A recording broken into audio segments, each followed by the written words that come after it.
Episode की शुरुआत में हम योंगी को देखते हैं जो कि लुओ के कैबिन में उससे बात करने के लिए आती है और यहाँ वो उसे प्रमोट करके सीईओ बनने का ऑफर देती है, जिसके लिए लुओ मना कर देता है और बोलता है कि मैं रिजाइन करना चाहता हूँ।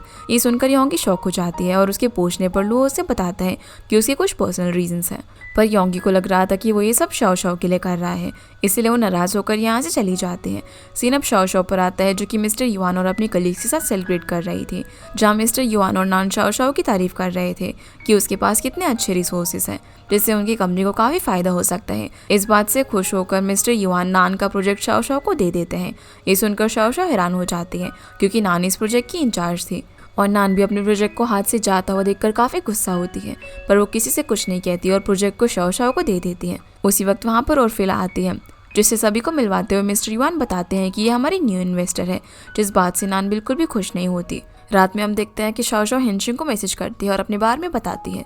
इतने में उसके सर पर एक रोल आकर गिरता है जिससे वो काफी गुस्सा हो जाती है और बाहर आकर इसे फेंकने वाले को सामने आने के लिए कहती है, जहाँ हम लुओ को देखते हैं, लेकिन वो शाओ शाओ को गुस्से में देखकर वहीं पर छुप जाता है। अब जब वो उस रोल को खोलती है तो उसके अंदर एक लेटर था जिसे शाओ शाओ पढ़ती है तो उसमें लुओ ने लिखा हुआ था कि वो उसकी लाइफ में कितनी इंपॉर्टेंट है और उसके साथ बिताया हुआ हर मोमेंट उसके लिए काफ़ी स्पेशल है।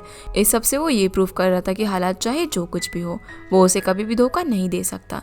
जिसे पढ़कर शाओ शाओ काफ़ी खुश होती है और बाहर आकर देखती है तो लुओ वहाँ से जा रहा था। फिर वो उसे अनब्लॉक करके मैसेज करती है जिसका मैसेज पढ़कर लुओ भी खुश हो जाता है। अगले दिन अब ऑफिस में लिनी शाओ शाओ को बताती है कि जब तुम्हारे डिज़ाइन की हुई ड्रेस खराब हुई थी तब वहाँ पर सिर्फ एक आदमी मौजूद नहीं था और वो था लीजी जी। ये सुनकर वो गुस्से में उसे वहाँ से सबक सिखाने के लिए जाने लगती है, लेकिन लिनी उसे रोक लेती है क्योंकि पहले उन्हें उसके खिलाफ एविडेंस ढूंढना होगा। इसके बाद हम यूवे को देखते हैं जिससे ओरफिला मिलने के लिए आती है। यहाँ पर वो उसकी मोयजोंग पार्लर खोलने के लिए इन्वेस्टमेंट प्रोवाइड करने आई थी। वो उसे यहाँ पर 2 लाख युआन ऑफर करती है, जिसे एक्सेप्ट करने से पहले यूवे उसकी शर्त पूछता है तो वो उसे बोलती है कि इसके बदले तुम्हें शाओ शाओ को लुओ से दूर रखना होगा और काम हो जाने के बाद मैं तुम्हें 8 लाख युआन और दूंगी। जो अमाउंट सुनकर यूवे के तो होश ही उड़ जाते हैं क्योंकि ये सच में उसके लिए काफ़ी बड़ी इन्वेस्टमेंट थी। सीन अब वापस से शाओ शाओ पर आता है जो कि लुओ को मैसेज करके बताती है कि आज उसकी हेनशिंग के साथ मीटिंग है और इसके लिए वो काफ़ी खुश भी है, जहाँ लुओ से बताता है कि मेरे पास भी आज तुम्हारे लिए एक सरप्राइज है। दूसरी तरफ हम लीजी जी को देखते हैं जो कि पहले से ही हेनशिंग के असिस्टेंट के साथ मीटिंग करने के लिए पहुंच चुका था। यहाँ वो अपनी वेबसाइट के जरिए अपनी स्किल्स और डिज़ाइन सिखाता है, जिस पर असिस्टेंट उसे साफ साफ बात करने के लिए कहता है। तो लीजी जी बताता है कि कुछ दिन पहले आपने शाओ शाओ का काम पोस्ट किया था, पर शाओ शाओ अभी इस फील्ड में बिल्कुल नहीं है और अगर उसे इतनी बड़ी जिम्मेदारी दी तो चांसेस है कि कोई गड़बड़ हो सकती है जिसका अंजाम कंपनी को भुगतना पड़ेगा। इसीलिए आप लोगों को किसी ऐसे पर्सन को चांस देना चाहिए जो कि एक्सपीरियंस्ड हो, जैसे कि मैं, जिस चीज़ के बारे में सोचने का असिस्टेंट थोड़ा सा टाइम मांगता है। लेकिन हम देख पाते हैं कि उसने अपने और लीजी जी के बीच में जो भी बातें हुई थी वो सारी रिकॉर्ड कर ली थी। सीन अब शाओ शाओ पर आता है जो कि हेनशिंग के असिस्टेंट को अपने रेस्टोरेंट में लेकर आती है, जहाँ उसे पता चलता है कि लुओ अपनी जॉब छोड़कर अब इस रेस्टोरेंट में काम कर रहा है। ये सुनकर वो शॉक हो जाती है, जिससे शाओ शाओ पूछती है कि क्या तुम मुझे यही सरप्राइज देने वाले थे, जिस पर लुओ कहता है कि ये मेरे और फेंगमिंग के बीच का सीक्रेट है।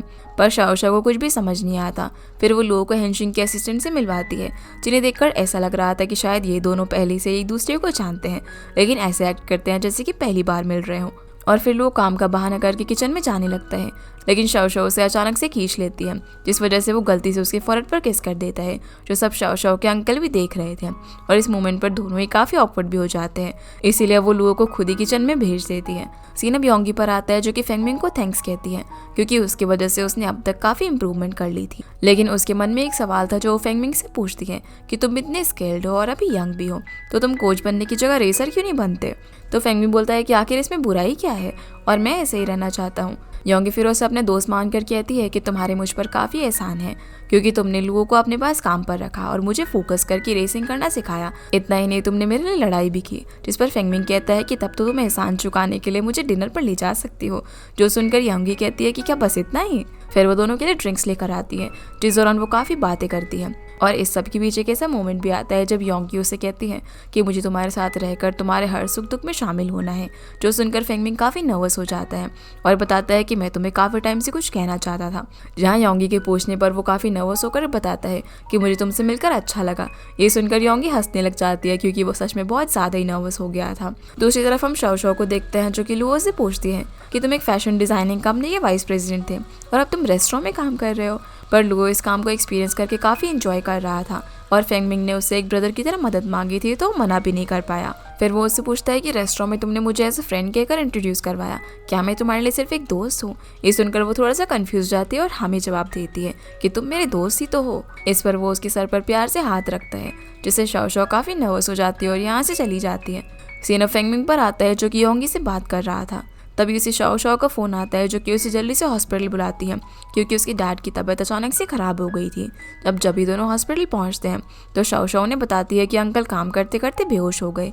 ये सुनकर फेंगमिंग उनके लिए काफ़ी घबरा जाता है। अब अगली सुबह तक अंकल को भी होश आ गया था, जो शाओ शाओ और फेंगमिंग को बताते हैं कि अब वो बिल्कुल ठीक है और वो कहते हैं कि मैं तुम्हें और फेंगमिंग को हमेशा एक साथ देखना चाहता हूँ। फिर वो उन दोनों का हाथ पकड़कर एक दूसरे के हाथ में थमा देते हैं। इसके बाद हम लिनी को देखते हैं जो कि सुबह उठने पर खुद को किसी और के घर में पाती है। तभी उसे याद आता है कि कल रात मिस्टर युआन के साथ वो पार्टी में गई थी जहाँ पर उसने काफ़ी ड्रिंक कर ली थी। अब वो बाहर आकर मिस्टर युआन से पूछती है कि वो यहाँ पर कैसे आई, तो वो उसे पहले ब्रेकफास्ट करने के लिए कहते हैं। वहीं हम देखते हैं कि जब लू और योंगी अंकल से मिलने के लिए आते हैं तो वहाँ पर शाओ शाओ और फेंगमिंग का हाथ एक दूसरे के हाथ में था। ये देखकर लू थोड़ा सा अपसेट होकर वहाँ से चला जाता है, जिसे जाता हुआ देखकर शाओ शाओ भी उसके पीछे जाती है। फेंगमिंग फिर अपने डैड को यहाँ योंगी से मिलवाता है, लेकिन डैड उससे ठीक से बात नहीं करते और बोलते हैं कि मुझे आराम करना है। तो योंगी ब्रेकफास्ट फेंगमिंग को देकर यहाँ से चली जाती है। सीन अब शिफ्ट होता है और हम लिनी को मिस्टर युआन के साथ देखते हैं जो कि ब्रेकफास्ट करते हुए उसके क्लोज आने लग जाते हैं, जिससे लिनी को लगता है कि वो उसे किस करने वाला है, लेकिन वो सिर्फ उसके बाल ठीक कर रहा था। वो उसे फिर आज की छुट्टी भी दे देता है ताकि वो घर जाकर रेस्ट कर सके, जिसके बाद लिनी यहाँ से चली जाती है। सीन अब वापस से लुओ पर आता है जो कि योंगी के साथ शाओ शाओ को उसके घर तक ड्रॉप करता है। फिर ये दोनों एक साथ पार्क में बात करने के लिए जाते हैं जहाँ योंगी उसे उसकी और शाओ शाओ के बारे में पूछती है, जिस पर वो बताता है कि ये मामला थोड़ा सा कंफ्यूजिंग है क्योंकि मैं हमेशा उसके क्लोज रहना चाहता हूँ, उसे जानना चाहता हूँ। हो सकता है कि उसके लिए मेरे मन में जो फीलिंग्स है वो लव हो। योंगी फिर ये सारी बातें साइड करके उसे हेंशिंग के बारे में बताते हैं जो कि फैशन इंडस्ट्री का स्टार है और अब सभी की नज़रें उस पर और शाओ शाओ पर है। इसीलिए मैंने बुरोई से मदद मांगी है ताकि वो किसी तरीके से हेंशिंग का एड्रेस निकलवाने में मेरी मदद कर सके। इतने में लुओ को फ़ोन आ जाता है जो कि बुरोई का था और वो लुओ को बताता है कि योंगी ने मुझसे हेंशिंग के बारे में इन्फॉर्मेशन पता करने के लिए मदद मांगी है, अब मैं क्या करूँ? अगर उसे तुम्हारे बारे में पता लग गया तो तुम तो गए। इसका मतलब ये है कि हेंशिंग और कोई नहीं बल्कि युओ ही है। पर लुओ यहाँ पर उसे किस तरीके से बात टाल कर कॉल कट कर देता है ताकि योंगी को पता न चले कि वो किससे बात कर रहा है। रात में घर पहुंचने से पहले लुओ शाओ शाओ को फ़ोन करता है। तभी वो देखता है कि शाओ शाओ उसी का वेट कर रही थी। दोनों अब वॉक करने के लिए जाते हैं जहाँ पर शाओ शाओ उसे क्लियर करने लग जाती है कि जो उसने हॉस्पिटल में देखा वो कुछ भी नहीं था। लुओ बोलता है कि हाँ मैं समझ रहा हूँ कि तुम्हें मेरी फिक्र है। तो शाओ शाओ कहती है कि ज़्यादा उड़ो मत, अभी तो तुम उदास थे इसीलिए मैं तुम्हें समझा रही थी। अब अगले दिन शाओ शाओ थोड़ा सा परेशान बैठी हुई थी, जिस पर यूयो से पूछता है कि तुम्हारे और लुओ के बीच में कैसा चल रहा है। तो वो उसे बताती है कि सब कुछ अच्छा ही चल रहा है, लेकिन वो समझ गई थी कि बात कुछ और ही है, इसलिए वो उसे साफ साफ बात करने के लिए कहती है। तो यूयो उसे समझाने लगता है कि लुओ जैसे दोस्त होना सच में बहुत ही अच्छी बात है, पर तुम मुझसे ज़्यादा अटैच मत होना। जो सुनकर शाओ शाओ पूछती है कि तुम्हें उसके बैकग्राउंड के बारे में कैसे पता चला, पर यूवे उसे उसके बारे में कुछ भी नहीं बताता। तो शाओ शाओ से समझाती है कि मैं और लू बस अच्छे दोस्त हैं, लेकिन यूवे फिर भी चुप नहीं करता, जिसकी बातों से परेशान होकर शाओ शाओ वहाँ से लिनी से मिलने के लिए चली जाती है, जहाँ वो उससे कहती है कि तुमसे लव की स्मेल आ रही है। जिस पर लिनी बोलती है कि मैंने कौन से तुम्हारे और लुओ के बारे में पूछ लिया जो कि तुम मुझे परेशान कर रही हो। पर शाओ शाओ फिर भी नहीं मानती और कहती है कि लगता है कि मिस्टर युआन तुम्हारा वेट कर रहे हैं। अब वहाँ से जाते वक्त उन्हें रास्ते में ओरफिला मिल जाती है जो कि शाओ शाओ से बात करना चाहती थी, जिसके लिए दोनों एक कैफे में जाते हैं, जहाँ ओरफिला इनडायरेक्टली शाओ शाओ को लुओ से दूर रहने के लिए समझाती है। इस पर शाओ शाओ से भरोसा दिलाती है कि उसके और मेरे बीच में दोस्ती के अलावा और कुछ भी नहीं है, लेकिन ओरफिला को उस पर बिल्कुल भी भरोसा नहीं था। वो उसे साबित करने के लिए कहती है कि आगे चलकर उनके बीच कोई फीलिंग्स डेवलप नहीं होगी, जिस पर शाओ शाओ बोलती है कि मैं सिर्फ लुओ की केयर करती हूँ। इतना कहकर वो यहाँ से चली जाती है। अब जब वो घर जा रही थी तब लुओ अचानक से उसके सामने टेडी बेयर लेकर आ जाता है, जिसे देखकर वो काफ़ी शॉक हो जाती है और उसे ज़ोर से किक मारती है। लेकिन जब वो लुओ को देखती है तो उसे माफ़ी मांगती है और पूछती है कि टेडी बेयर किस लिए, जिस पर वो बताता है कि आज तुम उदास लग रही थी ना इसलिए। तो शाओ शाओ उसका गिफ्ट एक्सेप्ट कर लेती है और वो उसे काफ़ी पसंद भी आता है। फिर जब लुओ वापस जा रहा था तब उसे विशंस आने लग जाता है और उसकी चेस्ट में फिर से पेन होता है, इसीलिए वो जल्दी से यहाँ से चला जाता है। अगले दिन अब शाओ शाओ का सीनियर लुओ से पिक करने के लिए आता है। हालांकि शाओ शाओ उसके साथ नहीं जाना चाहती थी, पर वो मान ही नहीं रहा था। इतने में सीनियर लुओ को किसी का फ़ोन आ जाता है, जिस बीच शाओ शाओ वहाँ से निकलने की कोशिश करती है, पर वो उसे रोक लेता है और अपने साथ ड्रॉप करने के लिए ले जाता है। रास्ते में वो उसे अपने लाया हुआ ब्रेकफास्ट करने के लिए फोर्स करता है, जिस चक्कर में शाओ शाओ के कपड़े ख़राब हो जाते हैं और फिर वो उससे परेशान होकर वहाँ से चली जाती है। दूसरी तरफ हम ओरफिला को देखते हैं जो कि यूवे से शाओ के बारे में पूछती है, जिस पर वो बताता है कि उसने उसे लुओ को लेकर बात की और वो सोचकर बताएगी उसे सिर्फ थोड़ा सा टाइम चाहिए। तो उर्फिला कहती है कि मेरे पास उतना टाइम नहीं है। तभी उसे कुछ काम पड़ जाता है, इसलिए वो अपनी असिस्टेंट से यूवे को बाहर छोड़ने के लिए कहती है और यहाँ से चली जाती है। तभी हम देखते हैं कि वहाँ पर लुओ आया होता है, जिसके चेकअप के लिए उर्फिला ने डॉक्टर को बुलाया था। यहाँ डॉक्टर उसे चेकअप करने के बाद बताता है कि लुओ की कंडीशन ठीक नहीं है। भले ही वो बाहर से ठीक लग रहा हो पर उसकी हार्ट बीट नॉर्मल नहीं है। इसलिए वो लुओ को वापस से सिंगापुर चलने के लिए कहती है ताकि वो उसे बेस्ट ट्रीटमेंट प्रोवाइड कर सके। लेकिन लुओ सिंगापुर जाने से साफ साफ मना कर देता है और कहता है कि अपनी फिजिकल कंडीशन के बारे में अच्छे से जानता हूँ। तभी उर्फिला को मॉम का कॉल भी आ जाता है, जो कि लुओ से बात करना चाहती थी। इसलिए वो फ़ोन उसे दे देती है और सभी वहाँ से चले जाते हैं, जिनकी बातों से मैं पता चल रहा था कि मॉम को उसकी कितनी फिक्र है। वो लुओ से पूछती है कि तुम कब वापस आओगे, क्योंकि ग्रुप को उसकी ज़रूरत है। इसके जवाब में लुओ कहता है कि मैं यहाँ पर बिल्कुल ठीक हूँ और उर्फिला मेरे बिना ग्रुप को हैंडल कर ही लेगी। तो मॉम उसे यहाँ पर अपनी बहन की बात मानने के लिए कहती है और जल्द से जल्द वापस आने के लिए बोलती है, जो सुनकर लुओ फ़ोन कट कर देता है। उर्फिला फिर डॉक्टर से थैंक्स कहती है, क्योंकि उसी ने डॉक्टर से लुओ की ख़राब तबीयत के बारे में झूठ बोलने के लिए कहा था।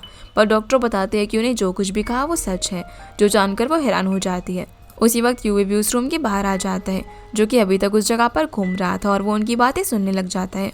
डॉक्टर उर्फिला को बताता है कि लुओ की हेल्थ में कोई भी इम्प्रूवमेंट नहीं हो रही है और अगर ऐसा ही चलता रहा तो शायद वो 2 साल भी ना जी पाए। इसलिए उसका सिंगापुर जाना बहुत ही ज़रूरी है। ये बातें सुनने के बाद यूवी वहाँ से चला जाता है। दूसरी तरफ हम योंगी को देखते हैं, जो कि फेंगमिंग के रेस्टोरेंट में उसके लिए एक पांडा कॉस्ट्यूम लेकर आती है, जिसे देखकर फेंगमिंग थोड़ा सा सरप्राइज होता है। योंगी बोलती है कि तुम्हारे रेस्टोरेंट का नाम पांडा होते हुए भी यहाँ पर एक भी पांडा नहीं है, इसीलिए ये सब उसी के लिए था। फिर वो उसे अपने साथ और सामान उतारने में मदद मांगती है। जहाँ सारा काम करने के बाद वो काफ़ी थक गई थी, तो फेंगमिंग उसे पानी ला कर देता है और बताता है कि लुओ अंदर किचन में काम कर रहे हैं, इसीलिए डिनर करके जाना। पर योंगी को कुछ काम था, इसीलिए वो मना कर देती है। इतने में वो खुद ही वहाँ पर आ जाता है, जिसे मिलने के बाद योंगी जब जाने लगती है तब वो काउंटर पर फूड डिलीवरी का एड्रेस सुन लेती है, जो कि हेंचिंग स्टूडियो था। इसके बाद हम उर्फिला को मिस्टर युआन से बात करता हुआ देखते हैं, जहाँ वो बोलती है कि वो अभी कंपनी में बहुत ज़्यादा नहीं है और इसे शाओबू जैसे बड़े प्रोजेक्ट का मेन डिज़ाइनर बना दिया गया है। तो मिस्टर युआन यहाँ शाओ की तारीफ में बताते हैं कि वो एक काबिल डिज़ाइनर है। फिर उर्फिला उनसे बोलती है कि तब तो उसे काफ़ी बिजी रहना चाहिए, जिससे उसकी कंपनी की और भी ज़्यादा ग्रोथ हो, और वो ऐसा इसीलिए कर रही थी ताकि वो शाओ और लोगों को एक दूसरे से दूर रख सके। सीन अब लुओ पर आता है, जिसे उसके असिस्टेंट यांग ज़ेन का फ़ोन आता है और वो उसे बोलता है कि मैं तुम्हें कल बताना भूल गया कि शाओ हेंशिंग यानी कि तुम्हारे स्टूडियो में आने वाली है, इसीलिए इससे पहले वो यहाँ पर आए, तुम जल्दी से जाकर कहीं छुप जाओ। जो बात सुनकर लुओ काफ़ी घबरा जाते हैं कि कहीं शाओ उसे देख ना ले। इतने में शाओ वहाँ पर आ जाती है, जिसे देखकर यांग ज़ेन फ़ोन कट कर देता है और शाओ से जाकर कहता है कि हेंशिंग यहाँ पर नहीं है, पर वो जाने की जगह वहीं पर उसका इंतजार करने लग जाती है। इसलिए अब यांग बहाना करके उससे बात करने के लिए चला जाता है। सीन वापस से उर्फिला पर आता है, जहाँ उसके असिस्टेंट की पूछने पर वो बताती है कि वो लुओ को शाओ से उसकी भलाई के लिए दूर कर रही है, क्योंकि मैं नहीं चाहती कि लुओ किसी भी वजह से हर्ट हो। दूसरी तरफ यांग ज़ेन जब लुओ को सिचुएशन समझा रहा था, इतने में वहाँ पर योंगी आ जाती है, जो कि हेंशिंग से शाओबू प्रोजेक्ट के सिलसिले में बात करने के लिए आई थी, जिसे अचानक वहाँ पर देखकर शाओ सरप्राइज हो जाती है। अब भले ही दोनों राइवल कंपनी से हो, पर फिर भी दोनों में अच्छी दोस्ती हो गई थी। जहाँ बातों ही बातों में योंगी उससे फेंगमिंग के बारे में बताने के लिए कहती है, जिस पर शाओ हंसते हुए कहती है कि जब मेरा मूड होगा मैं तब तुम्हें बताऊंगी, और यहाँ से चली जाती है। अगले दिन हम फेंगमिंग को देखते हैं, जो कि सड़क पर पांडा कॉस्ट्यूम पहनकर अपने रेस्टोरेंट के टेम्पलेट्स बांट रहा था, जिसे ये काम करते हुए देखकर योंगी को काफ़ी मज़ा आ रहा था।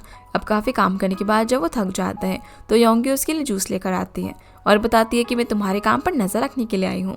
पर इस सब की वजह से फेंगमिंग काफ़ी परेशान हो चुका था, लेकिन उसे योंगी पर भरोसा था कि उसका ये प्लान ज़रूर काम करेगा। इसीलिए वो कहता है कि सक्सेस होने के बाद वो इस सब का क्रेडिट उसे ही देगा। तभी योंगी यहाँ उसका फेस क्लीन करने लग जाती है, जिस मोमेंट में वो दोनों एक दूसरे को देखते ही रहते हैं। सीन अब शाओ पर आता है, जहाँ पर सभी जब मीटिंग कर रहे थे तभी उनके बीच उर्फिला आ जाती है, जो कि बस काम देखने के लिए आई थी।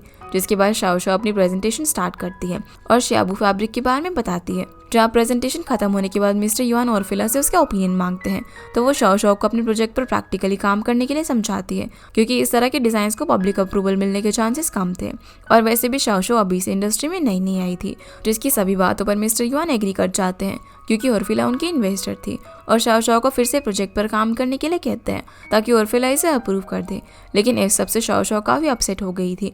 इसलिए जब उर्फिला वहाँ से जाने लगती है तब शाओ उसके पीछे आ जाती है और पूछती है कि आखिर मेरे डिज़ाइन में प्रॉब्लम ही क्या है। पर उर्फिला उसे बताती है कि वो सिर्फ मेरा ओपिनियन था, मेरी तुमसे कोई भी पर्सनल दुश्मनी नहीं है। जिसके जवाब में शाओ एडवांस में सॉरी कहती है और बताती है कि शायद आगे चलकर आपको मुझसे परेशानी हो। इतना कहकर वो यहाँ से चली जाती है। दूसरी ओर बोरी कंपनी में योंगी डायरेक्टर लू के शाओबू फैब्रिक की रिसर्च की तारीफ कर रही थी, पर लू का तो सारा ध्यान शाओ शाओ के ख्यालों में ही था। वहीं हम देखते हैं कि जब लू शाओ शाओ से मिलने के लिए आता है, तब शाओ शाओ से बताती है कि मुझे तुम्हारी दी हुई ड्रेस काफी पसंद आई। लेकिन लू हैरान था क्योंकि अभी तक उसने उसे कोई भी ड्रेस नहीं दी थी। तभी लू वहाँ पर आ जाता है जो बताता है कि ये ड्रेस मैंने दी है, क्योंकि उस दिन उसने गलती से उसकी ड्रेस पर कॉफी गिरा दी थी। ये बात जानकर शाओ शाओ हैरान होती है, पर लू अपसेट होकर यहाँ से चला जाता है, जिसके पीछे पीछे शाओ शाओ उसे समझाने जाती है। प्रेजेंट में जब योंगी लू को खोया खोया देखती है तो वो उसे घर जाकर रेस्ट करने के लिए कहती है। दूसरी तरफ लुओ को शाओ शाओ का कॉल आता है, जो कि उसे अपने प्रोजेक्ट के बारे में बताती है कि वो किस तरीके से रिजेक्ट हो गया और अब उसे ओवरटाइम करके दोबारा से सब कुछ रेडी करना होगा। पर लुओ के हिसाब से उसका प्रोजेक्ट काफ़ी अच्छा था। फिर वो उसे बताता है कि अंकल चैंग आज डिस्चार्ज होने वाले हैं, जिसकी खुशी में फेंगमिंग ने रात को डिनर अरेंज किया है, लेकिन काम की वजह से शाओ शाओ को आने में काफ़ी लेट हो सकता था। फिर हम यूए को देखते हैं, जो कि उर्फिला को उसके 1 लाख युआन वापस कर देता है, पर उर्फिला उसे याद दिलाती है कि उसने उसे 2 लाख युआन दिए थे, जिस पर यूए बोलता है कि तुम उसे मुझे दिया हुआ गिफ्ट समझ सकती हो, जो कि तुम्हारा भाई मेरी बहन को देगा, और अगर नहीं तो उसे हमारी शादी का गिफ्ट समझ लेना। जो सुनकर वो उसे बकवास बंद करने के लिए कहती है। फिर यूए उसे बताता है कि वो पैसे खर्च हो गए थे और वो जल्द से जल्द उसे वो पैसे वापस कर देगा, पर उर्फिला कहती है कि तुम वो पैसे मेरी तरफ से रख सकते हो। ये सुनकर यूए काफी खुश हो जाता है, क्योंकि वो उन पैसों के बदले शाओ शाओ को लुओ से दूर नहीं रख सकता था। सीन अब रेस कोर्स पर आता है, जहाँ योंगी रेस जीतकर फर्स्ट पोजीशन पर आई थी। जब ये बात फेंगमिंग उसे बताता है तो वो खुशी के मारे उसे गले लगा लेती है, पर वो भूल गई थी कि उसने हेलमेट पहना और वो सीधा फेंगमिंग के सर पे लगता है, जो देखकर वो हंसने लगते हैं और फिर उसके चेहरों को देखती है, जिन्हें इस तरह देखकर फेंगमिंग के साथ काम करने वाली कलीग अपसेट होकर यहाँ से चली जाती है, क्योंकि शायद वो उसे पसंद करती थी। दूसरी तरफ ऑफिस में शाओ शाओ के अलावा सभी लोग जा चुके थे और आखिर में नान भी उससे मिलने के बाद वहाँ से चली जाती है। तभी शाओ शाओ को लू का फोन आता है, जो बताता है कि मैं तुम्हारी कंपनी के बाहर तुम्हारा वेट कर रहा हूँ, ताकि बाद में वो दोनों साथ में डिनर के लिए जा सके। जिस पर वो उसे बताती है कि वो ओवर टाइम काम कर रही है और फोन कट कर देती है। तभी नान जाते वक्त लू को बाहर देखती है, जिससे उसे लगता है कि शायद वो उसके लिए यहाँ पर आया है, पर जब उसे पता चलता है कि वो शाओ शाओ के लिए आया है तो वो उसे झूठ बोल देती है कि वो तो जा चुकी है। लेकिन लू बताता है कि उसने अभी अभी उससे बात की, तो नान कहती है कि अच्छा शायद मैंने उसे देखा नहीं होगा, और वो गुस्से में यहाँ से चली जाती है। सीना फेंगमिंग पर आता है, जो कि योंगी से उस पांडा कॉस्ट्यूम के लिए शिकायत करता है, क्योंकि वो पिंक कलर का था। जिस पर वो उसे बताती है कि वो मार्केटिंग स्ट्रैटेजी थी, जिससे तुम्हें और भी अटेंशन मिले। ये सुनकर वो सरप्राइज हो जाता है और उसके आइडिया की तारीफ करता है। फिर वो उसे अपने साथ अपने डैड को वापस लेने चलने के लिए कहता है, पर योंगी मना कर देती है, क्योंकि उसे लग रहा था कि शायद उसके डैड उसे पसंद नहीं करते। पर फेंगमिंग समझाता है कि ऐसा कुछ भी नहीं है, जिसके बाद वो मान जाती है। सीन अब वापस से शाओ शाओ पर आता है, जो कि फाइनली अपना काम खत्म करके वापस जाने लगती है। इतने में उसे लुओ का फोन आता है, जो उसे बताता है कि मैं यहाँ पर तुम्हें पिक करने के लिए आया हूँ। अब जब लुओ उसका वेट कर रहा था, तभी लुओ उसके सामने आ जाता है, जो कि अभी तक शाओ शाओ के लिए यहीं पर रुका हुआ था। उसे देखकर लुओ उससे कहता है कि तुम शाओ शाओ को परेशान करना बंद कर दो, क्योंकि अब से उसे मैं अप्रोच करूंगा। जो सुनकर लू भी कहता है कि मैं भी शाओ शाओ पर गिव अप नहीं करूंगा। तभी शाओ शाओ वहाँ पर आ जाती है, जो कि इन दोनों को सीरियस देखकर घबरा जाती है, पर फिर वो बताते हैं कि अरे हम तो बस हाय हेलो बोल रहे थे एक दूसरे को। अब लू यहाँ पर शाओ शाओ से बात करना चाहता था, पर शाओ शाओ काफ़ी लेट हो चुकी थी, इसीलिए वो उसकी कोई भी बिना बात सुने यहाँ से चली जाती है। लेकिन फेंगमिंग बार बार उसे फ़ोन करके जल्दी आने के लिए कह रहा था, तो लुओ उसका फ़ोन ऑफ कर देता है, जो देखकर शाओ शाओ कहती है कि लगता है कि तुम इस ट्रिक से काफ़ी लड़कियों को चेस करते हो। जिस पर लुओ कहता है कि तुम मेरी लाइफ की पहली लड़की हो। पर शाओ शाओ यकीन नहीं करती और बताती है कि मुझे जूजे ने बताया कि तुम्हारे दिल में कोई दूसरी लड़की है, और वो उसे उस लड़की के बारे में पूछने लगती है। तो लुओ बोलता है कि ये जानने के लिए तुम्हें मेरी गर्लफ्रेंड बनना पड़ेगा। जो सुनकर वो कहती है कि तुम तो काफ़ी चालाक हो। इस मोमेंट पर शाओ शाओ को तो ऐसा लगता है कि वो सिर्फ मजाक कर रहा है, लेकिन लुओ बिल्कुल सीरियस था। इससे आगे वो कुछ बात करते हैं उससे पहले लुओ के फ़ोन पर फेंगमिंग का फ़ोन आ जाता है, इसलिए दोनों जल्दी से अब रेस्टोरेंट पहुँचते हैं।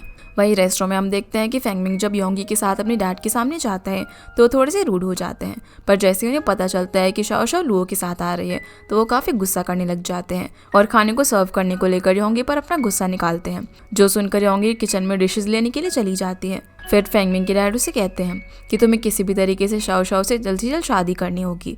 जो सुनकर वो हैरान हो जाता है और इसी के साथ ये एपिसोड यहीं पर ख़त्म होता है। तो गाइस ये थी आज की वीडियो, एंड आई होप आप लोगों को ये वीडियो पसंद आई होगी, तो इस वीडियो को लाइक कर चैनल को सब्सक्राइब जरूर कीजिएगा। आपसे फिर मिलते हैं अगले एपिसोड में, तब तक के लिए गुड बाय।